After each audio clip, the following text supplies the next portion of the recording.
Society isn't kind. It wears the mask of civility, but underneath that mask lies a brutal, unspoken truth. Weakness is a commodity to be exploited. From the boardroom to the classroom, from relationships to social status, human nature has perfected the art of exploiting vulnerability.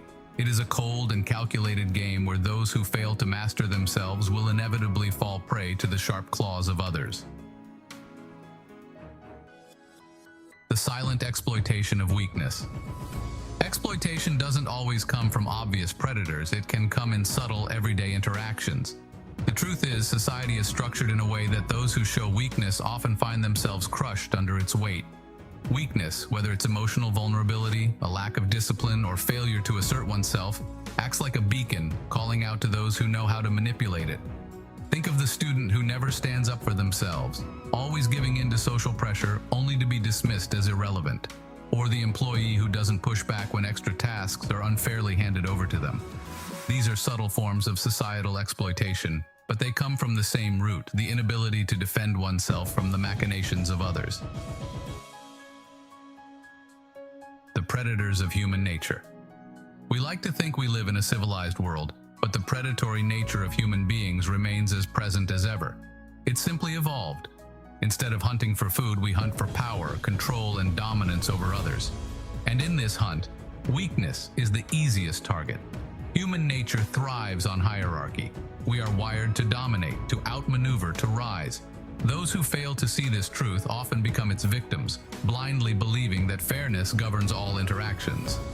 But fairness is a comforting illusion. In reality, the ruthless rise, while the weak are used, discarded, or forgotten. How weakness is defined and exploited. Weakness comes in many forms: mental, emotional, physical, even social. The key point is this: society preys on the very traits that make someone vulnerable. It's a harsh reality, but it's one you must understand if you want to navigate this world. Emotional weakness. A person overly reliant on others, getting manipulated in toxic relationships. Mental weakness. Someone who lacks focus or discipline, failing to meet their potential in competitive environments. Physical weakness. A person unable to defend themselves, bullied or marginalized in harsh environments. Social weakness. Someone with low social intelligence, falling prey to gossip or power games. In every instance, the lesson is the same. Society will take advantage of any chink in your armor, and worse, this exploitation is often justified under the guise of survival of the fittest, a cold mantra used to rationalize merciless behavior. Ruthless self-control, the only real defense. But here lies the paradox. While society exploits weakness, it also respects and fears those who demonstrate ruthless self-control. This is the hidden strength, the ability to remain unfazed, to not let emotions cloud judgment, and to control one's impulses. It's this strength that separates the manipulators from the manipulated.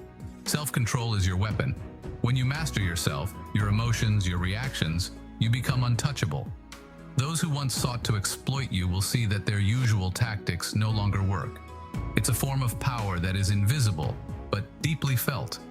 When you can control your desires, discipline your mind, and suppress your need for validation, you gain a distinct advantage. Society cannot exploit what it cannot manipulate. The path forward, turning weakness into strength. So what does one do in the face of such a ruthless reality? The answer is not to run from weakness, but to transform it. Weakness is a part of the human condition, but it's also an opportunity. Those who recognize their flaws, their vulnerabilities, and confront them head-on are the ones who transcend their limitations. To rise in a world that seeks to tear you down, you must harden your defenses, not by denying your humanity, but by mastering it. This is not a call for detachment from others or becoming heartless. It's about evolving into a person who cannot be broken by the petty games of the world. Conclusion: strength in a ruthless world. In the end, the world is not kind to weakness. It never has been. But that doesn't mean you have to be its victim. You have the power to transcend society's exploitation by mastering yourself. Ruthless self-control is not just about survival. It's about living on your own terms, free from the chains of manipulation. Master yourself and society will never be able to exploit you.